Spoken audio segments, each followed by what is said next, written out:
चलिए जी बच्चों, हम लोग करते हैं क्वेश्चन नंबर 9.23। क्वेश्चन नंबर 9.23 एक बहुत ही जबरदस्त एनालिटिकल क्वेश्चन है। ये एक एनालिटिकल क्वेश्चन है। ओके, इसके अंदर में आपको कुछ सजेस्ट करना है। हम क्वेश्चन को ध्यान से रीड करेंगे और फिर कुछ सजेस्ट करेंगे। ओके, क्वेश्चन में बोल रहा है you are given prisms made of crown glass and flint glass with a wide variety of angles. हमारे पास क्या क्या है? हमारे पास जो गिवन है वो है large number of crown and flint glass prisms. बहुत सारे क्राउन और फ्लिंट ग्लास के प्रिज्म्स हैं with wide variety of angle of prisms, with wide variety of angle of prisms. ढेर सारे एंगल ऑफ प्रिज्म्स वाले हमारे पास क्राउन ग्लास और फ्लिंट ग्लास के प्रिज्म्स हैं। अब आगे ये हमसे बोल रहा है suggest a combination of prisms which will deviate a pencil of white light without much dispersion। B वाला है disperse a pencil of white light without much deviation। ठीक है, तो वो बोल रहा है पहले पार्ट में deviate a pencil of white light, deviate a pencil of white light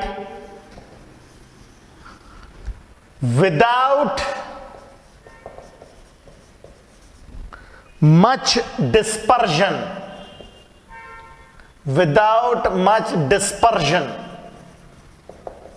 और दूसरे वाले केस में बोल रहे हैं disperse a pencil of white light without much deviation।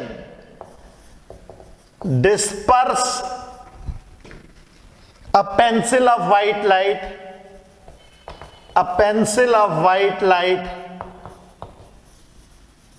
without much deviation,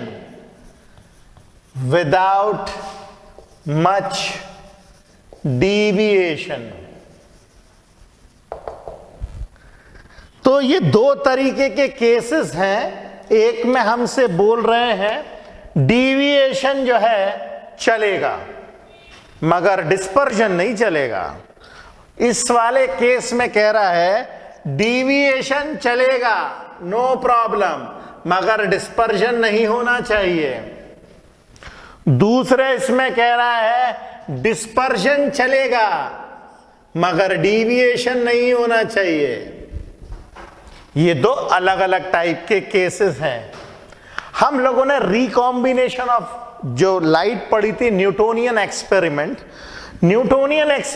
में हम लोगों ने एक इस तरीके का प्रिज्म लिया था और उससे हम लोगों ने लाइट पास करी थी, और जिस लाइट को पास करने के बाद कुछ इस तरीके से हम लोगों को मिला था ये, और ये हम लोगों को इस तरीके से हम लोगों ने फिर दूसरा प्रिज्म लगाया इसी के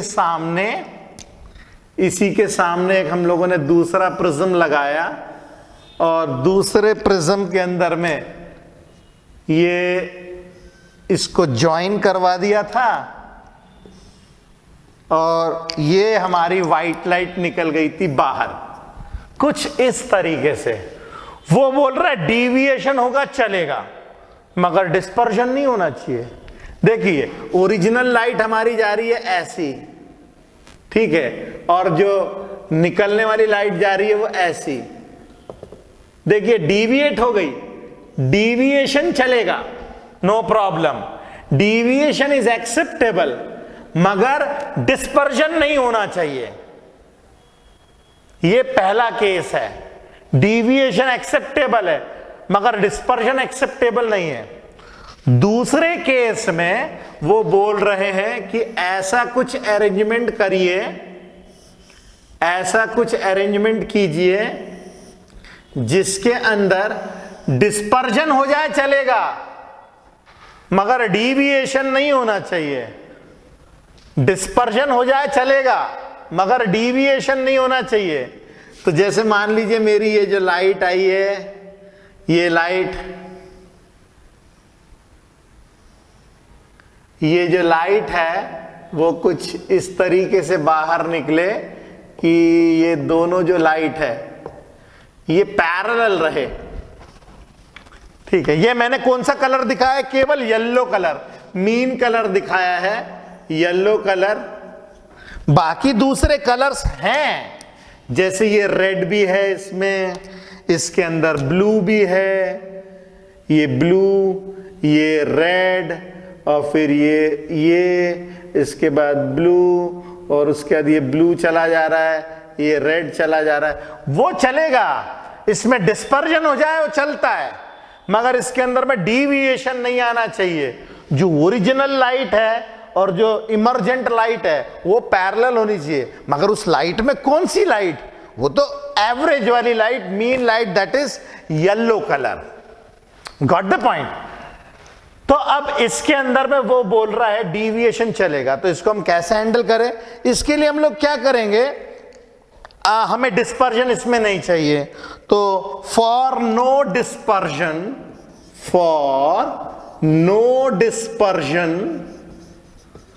अगर हमें डिस्पर्जन नहीं चाहिए तो जितना डिस्पर्जन, फॉर नो डिस्पर्जन, अगर आपको डिस्पर्जन नहीं चाहिए तो इसके कारण जितना डिस्पर्जन होता है पहले वाले प्रिज्म के कारण और जो दूसरे वाले के कारण जितना डिस्पर्जन होता है वो एक दूसरे को नलिफाई करना चाहिए।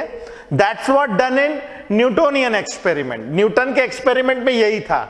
इसने जितना डिस्पर्जन किया, इसका जो उल्टा डिस्पर्जन जो उन्होंने रिकंबाइन किया, तो लाइट डिविएट हो सकती है मगर लाइट डिस्पर्स नहीं होगी। तो ऐसी सिचुएशन में हम लोग क्या करेंगे? जो एंगुलर डिस्पर्जन होगा, total angular dispersion, total angular dispersion जो होगा वो हम लोग इक्वेट करेंगे 0 के बराबर। अब टोटल एंगुलर डिस्पर्जन कितना होता है? डिस्पर्जन, टोटल एंगुलर डिस्पर्जन होता है वॉयलेट से रेड तक का टोटल एंगुलर डिस्पर्जन। तो refractive index of violet minus refractive index of red into angle of prism, ये पहले वाले प्रिज्म के लिए, और दूसरे वाले प्रिज्म के लिए refractive index of violet dash minus refractive index of R dash into angle of prism should be equal to 0। ये मान लीजिए, ये मैं ले लेता हूं क्राउन ग्लास के लिए, ये मैंने ले लिया क्राउन ग्लास के लिए, और ये ले लिया फ्लिंट ग्लास के लिए, ये ले लिया मैंने फ्लिंट ग्लास के लिए।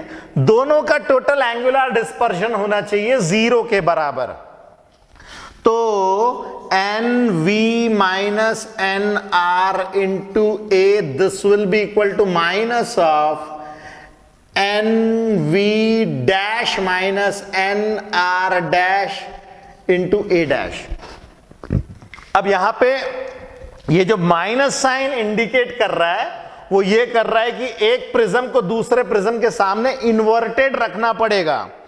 ये इन्वर्टेड, सेकंड प्रिज्म इन्वर्टेड होना चाहिए, इसकी कंडीशन बता रहा है। ये बता रहा है कि हमारा जो सेकंड प्रिज्म है वो इन्वर्टेड होना चाहिए। ओके, अब मैं क्राउन ग्लास और फ्लिंट ग्लास के लिए रिफ्रैक्टिव इंडाइसेस की वैल्यू लेता हूं, और इसके लिए हम लोगों के पास टेक्स्ट बुक में दी हुई है कुछ वैल्यूज।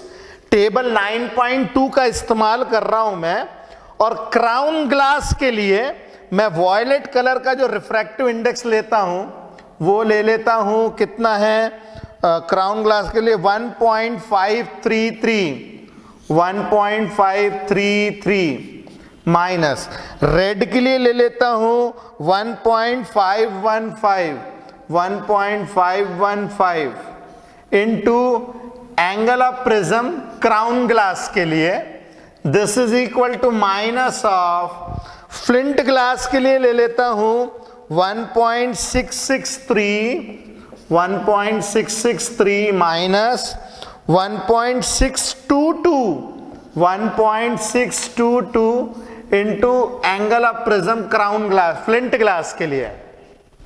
अब जरा देखें इसकी वैल्यू, 13 में से 5 गया 8, 2 में से 1 गया 1, 5 में से 5 गया 0.018 इंटू एंगल ऑफ प्रिज्म ये क्राउन ग्लास का, माइनस 3 में से 2 गया 1, 6 में से 2 गया 4, 0.041 into angle of prism flint glass का।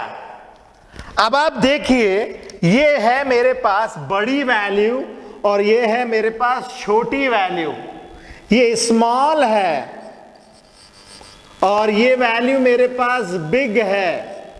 तो जाहिर सी बात है, बीच में अगर इक्वालिटी आपको चाहिए तो इसकी वैल्यू जो है हमें बिग चाहिए और इसकी वैल्यू हम लोगों को स्मॉल मिलनी ही चाहिए।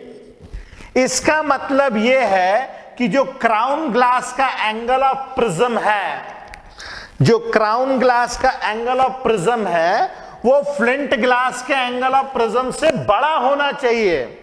तो this can be achieved by, this can be achieved by taking angle of prism crown glass का